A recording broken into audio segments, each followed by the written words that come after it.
बिस्मिल्लाहिर्रहमानिर्रहीम। अस्सलाम वालेकुम स्टूडेंट्स। अच्छा जी, आज हम डिस्कस करेंगे कि कॉन्जुगेट फंक्शन क्या होते हैं, ठीक है, और किस तरह से कॉन्जुगेट फंक्शन फाइंड करते हैं। अच्छा, तो कॉन्जुगेट फंक्शन क्या होता है उसका मेथड डिस्कस करने से पहले हमने डिस्कस किया था हार्मोनिक फंक्शन।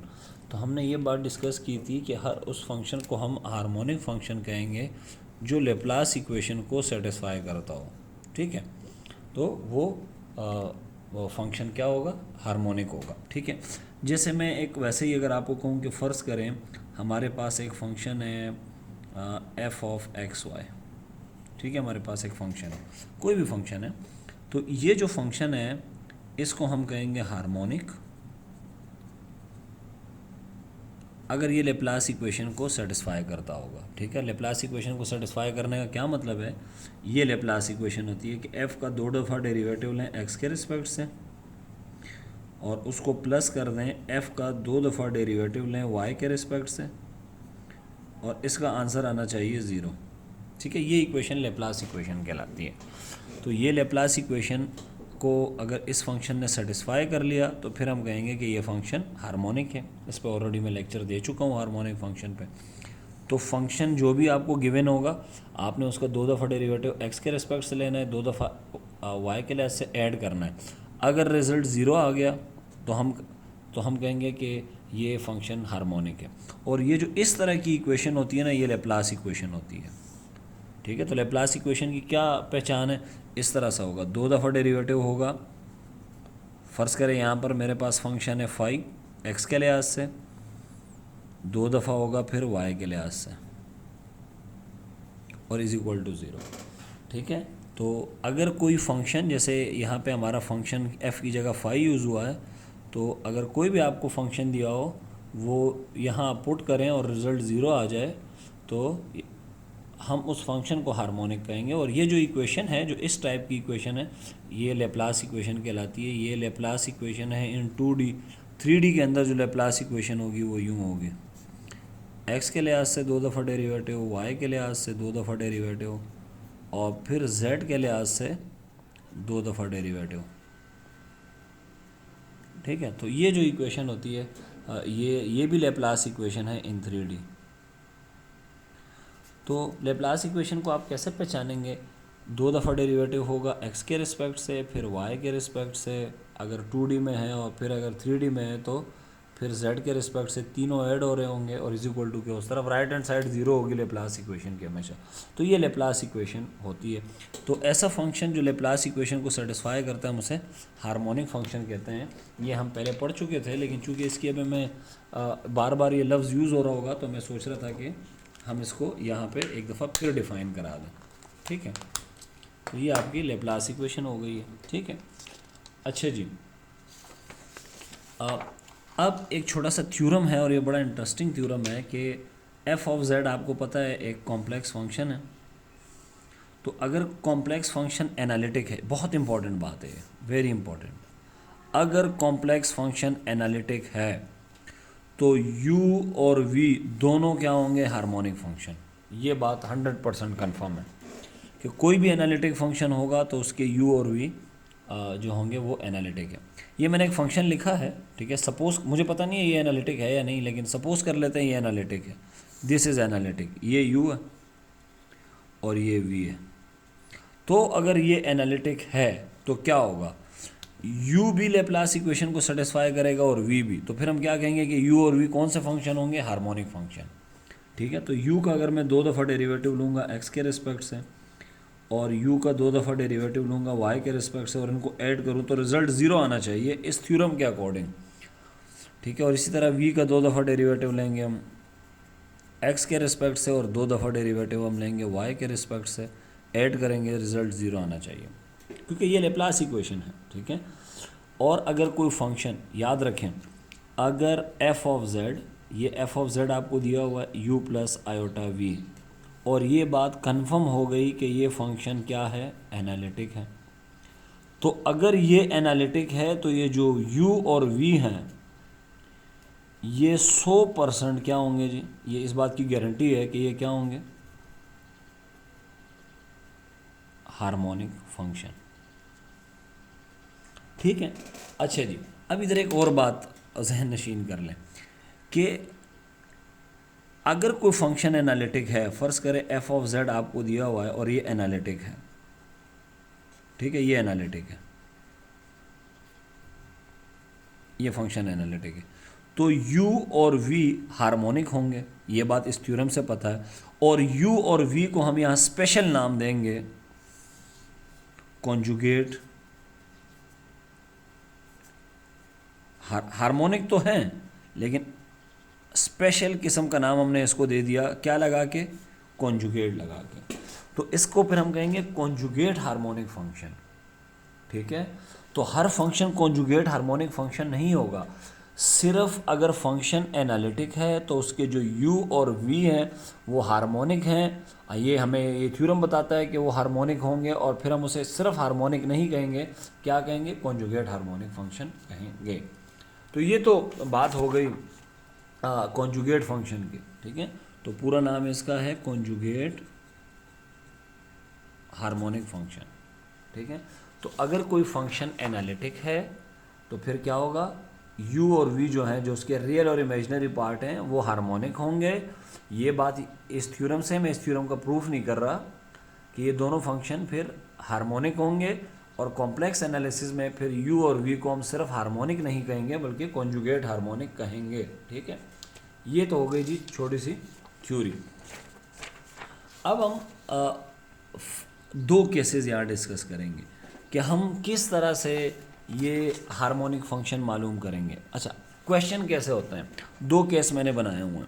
अच्छा, सम टाइम ऐसा होता है कि आपको u दिया होता है, u का मतलब क्या है जी, real part of f of z, ठीक है। और f ऑफ z क्या होगा जी, एनालिटिक फंक्शन होगा। तो आपको रियल पार्ट दिया होगा और आपको कहेंगे कि v निकालें, ये v इमेजिनरी पार्ट है और ये कॉन्जुगेट हार्मोनिक फंक्शन होगा, ठीक है। एक तो स्टोरी ये होगी।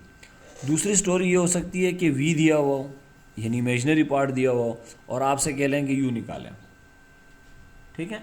तो दो तरह के क्वेश्चन होंगे कॉन्जुगेट हार्मोनिक फंक्शन फाइंड करने के, या तो u दिया होगा v निकालना होगा, या v दिया होगा u निकालना होगा, ठीक है। और दोनों का तरीकाकार सेम है, कोई ज़्यादा डिफरेंस नहीं है। अब ये देखें क्या दिया हुआ है, सवाल से समझ आ जाएगी बात। Let f of z is this, ये f ऑफ z है, इसमें u रियल पार्ट है और v imaginary part. Is analytic, ये बात बहुत इंपॉर्टेंट है। फंक्शन एनालिटिक है तो इसका क्या मतलब है, u और v क्या होंगे, हार्मोनिक होंगे। ये बात तो हमें पता है कि वो हार्मोनिक होंगे, ठीक हो गया जी, हार्मोनिक है। फिर अगर ये हार्मोनिक हैं तो फिर u का पूरा नाम हार्मोनिक नहीं होगा सिर्फ, ये कॉन्जुगेट हार्मोनिक फंक्शन होगा। तो u तो हमें गिवन है, v फाइंड करना है, तो कैसे करेंगे जी। तो इसका तरीका क्या है, ठीक है, गौर से सुनिएगा। सॉल्यूशन, अच्छा, मैंने आपको एक बात बताई थी जब हम फिज़िकली भी पढ़ रहे थे कि जो u होता है ये फंक्शन होता है एक्स वाई का। यहाँ देख भी सकते हैं आप, u के अंदर x भी आ रहा है, y भी आ रहा है। सिमिलरली v भी फंक्शन होता है एक्स वाई का, ठीक है। तो यहाँ पे हम कॉन्सेप्ट डिस्कस करेंगे एग्जैक्ट डिफरेंशियल का। ये हम पढ़ चुके हैं जी, ठीक है, कैलकुलस में या पार्शियल डेरिवेटिव में, ठीक है। अच्छा जी, अब आपको u दिया हुआ है, v नहीं दिया हुआ, तो आप क्या करेंगे, since v is a function of x y, therefore जो dv होगा, dv को हम कहते हैं बच्चों, याद रखिएगा, कैलकुलस के कॉन्सेप्ट हैं, इसको हम कहते हैं एग्जैक्ट डिफरेंशियल। तो dv किसके बराबर होगा, dv बराबर होगा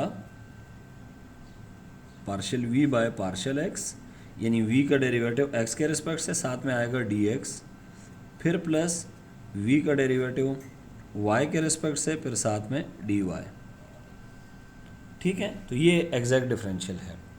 तो जब u दिया हुआ होगा तो आप v का एग्जैक्ट डिफरेंशियल यूज़ करेंगे, ये वाला फॉर्मूला।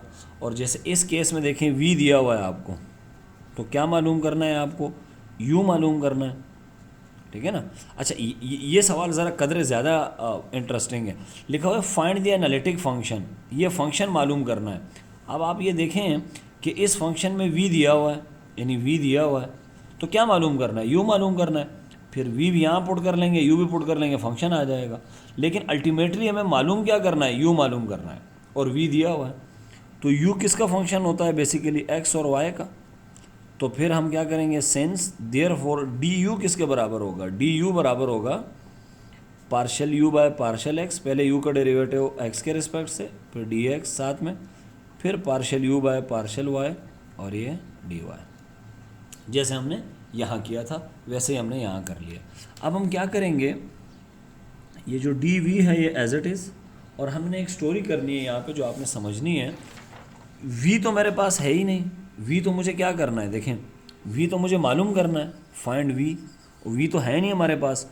और यहाँ चेक करें, यहाँ हमें वी का डेरिवेटिव चाहिए एक्स के रिस्पेक्ट से और वी का डेरिवेटिव चाहिए वाई के रिस्पेक्ट से। तो जब वी ही नहीं है तो उसका डेरिवेटिव कैसे निकालें, लिहाजा हम ये नहीं निकाल सकते हैं। तो यहाँ हम सी आर इक्वेशन यूज़ करेंगे, ठीक है, क्योंकि फंक्शन एनालिटिक है। तो जब फंक्शन एनालिटिक होता है तो हम सी आर इक्वेशन यूज़ कर सकते हैं। अच्छा, तो सी आर इक्वेशन क्या होती हैं जी, partial u by partial x बराबर होता है partial v by partial y. यानी जहाँ जहाँ भी partial u by partial x आ रहा है वहाँ partial v by partial y रख सकते हैं, या जहाँ partial v by partial y आ रहा है वहाँ पे ये रख सकते हैं। अच्छा, दूसरी बात, partial u by partial y किसके बराबर होता है, minus partial v by partial x, ठीक है। अच्छा जी, ये दो फॉर्मूले कोशी-रीमान इक्वेशन है। ये फॉर्मूला इस फॉर्म में मेरे यूज़ में नहीं है, मैं एक काम कर रहा हूँ, माइनस को इधर लेके आ रहा हूँ, पूरी इक्वेशन को मैं माइनस से मल्टीप्लाई कर रहा हूँ। ये हो जाएगा this is equals to partial v by partial x. बस, तो अब मैं क्या कर रहा हूँ, गौर से सुनिएगा। ये देखें d partial v by partial x यहाँ तलाश करें कहाँ है, ये देखा partial v by partial x किसके बराबर है जी, minus partial u by partial y. और partial v by partial y किसके बराबर है, ये रहा, साथ में d x, sorry partial u by partial x और ये डी वाई। हमने ऐसा क्यों किया, हमने ऐसा इसलिए किया कि v के डेरिवेटिव को हमने कोशी-रीमान इक्वेशन को यूज़ करके u के डेरिवेटिव में कन्वर्ट कर दिया, और u तो मेरे पास मौजूद है, ये रहा u। तो अगर u मेरे पास है तो मैं u का डेरिवेटिव निकाल के यहाँ पुट कर दूंगा, कहानी ईजी हो जाएगी, ठीक है।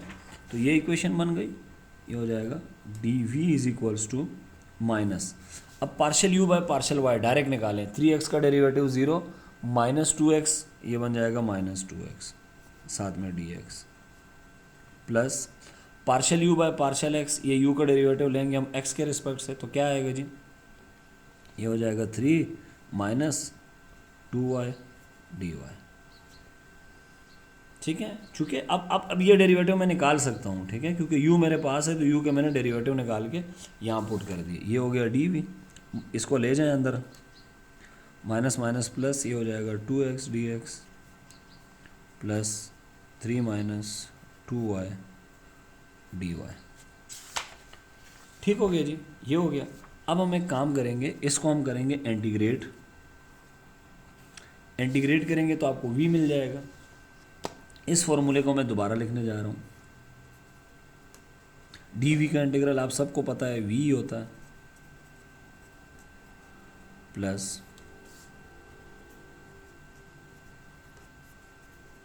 अच्छा इस इंटीग्रल में आपने y को क्या रखना है, ये बात याद रखनी है, कांस्टेंट। और इस इंटीग्रल में आपने क्या करना है, सिर्फ वो टर्म्स इंटीग्रेट करनी है जिसमें x ना हो, इंटीग्रेट those terms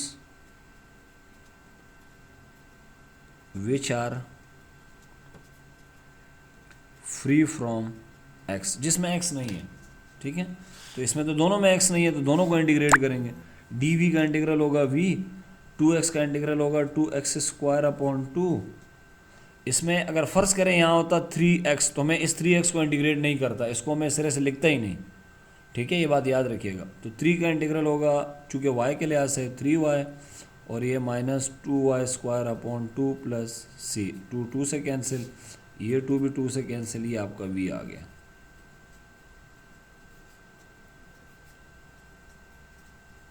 तो ये आपका v है जो कि हार्मोनिक फंक्शन होगा, लेकिन इसे हम कहेंगे, पूरा इसका नाम होगा कॉन्जुगेट हार्मोनिक फंक्शन। ठीक हो गया जी। अच्छा, ये सवाल आप लोग खुद कर लीजिएगा। अब आप याद देखें, आपको यहाँ v दिया हुआ है, u मालूम करना है, तो u का डेरिवेटिव तो आप निकाल ही नहीं सकते हैं, तो आपने कोशी-रीमान इक्वेशन को यूज़ करते हुए यहाँ u के डेरिवेटिव को v से रिप्लेस कर देना है। फिर आप v का डेरिवेटिव यहाँ से निकाल के यहाँ पुट करेंगे और इंटीग्रेट करेंगे। इंटीग्रेट करते हुए बहुत ज़्यादा ख्याल रखना है कि जो dx के साथ टर्म्स होंगी ये वाली, इसमें y कांस्टेंट होगा, और dy की टर्म्स में एक ख्याल करना है कि जिन जिन टर्म्स में x आ रहा है उनको निगलेक्ट कर देना है, उनको सिरे से लिखना ही नहीं है जिसमें x आ रहा है, तो वो टर्म्स लिखनी है जिसमें x नहीं हो, और फिर इंटीग्रेट करना है। ठीक है, यहाँ मैं लिख देता हूँ, delete all terms having x, जिनमें x हो उन सब टर्म्स को डिलीट कर दें, और जो बाकी बच जाए उनको इंटीग्रेट कर दें। ठीक है। अच्छा जी, अब ये देखिए मैंने कुछ प्रैक्टिस क्वेश्चन दिए हुए हैं, इसको ज़रा देख लेते हैं। लिखा हुआ है फाइंड अ फंक्शन v, कहते हैं v मालूम करें। हमने कहा ठीक है, such that the function is analytic. अच्छा, अब अगर फंक्शन एनालिटिक है तो थ्योरम हमें क्या कहता है, जो थ्योरम हमने पढ़ा है कि जो u और v हैं वो दोनों कॉन्जुगेट, वो हार्मोनिक फंक्शन होंगे, और फिर इसलिए हम उसे ज़्यादातर कॉन्जुगेट हार्मोनिक फंक्शन कहते हैं। तो ये आपको u दिया हुआ है और v निकालना है आपने, तो जैसे मैंने अभी आप कराया वो आप लोग कर लें। अच्छा, show that the function this is harmonic, आपने ये शो करना है कि ये हार्मोनिक है। तो कैसे शो करेंगे, आप u का 2 दफ़ा डेरिवेटिव निकालेंगे x के रिस्पेक्ट से, 2 दफ़ा आप निकालेंगे y के रिस्पेक्ट से, दोनों को ऐड करेंगे, रिजल्ट 0 आ जाएगा। एक काम तो ये हो जाएगा। दूसरा काम क्या है, also find the analytic function this, कहता है ये फंक्शन भी फाइंड करें। तो इस फंक्शन में देखें क्या क्या है, एक u है जो कि ऑलरेडी गिवन है, तो बेसिकली वो आपसे क्या कह रहा है कि क्या फाइंड करें, ये फाइंड करना है, क्योंकि फंक्शन में, कॉम्प्लेक्स फंक्शन में होते हैं u और v, अगर u और v पता चल गया तो कहानी ख़त्म हो गई। u तो दिया हुआ है, v निकालेंगे, तो वही प्रोसीजर जो मैंने थोड़ी देर पहले किया है वही आप करेंगे और v फाइंड हो जाएगा। ठीक हो गया जी, ये काफ़ी आज के लिए।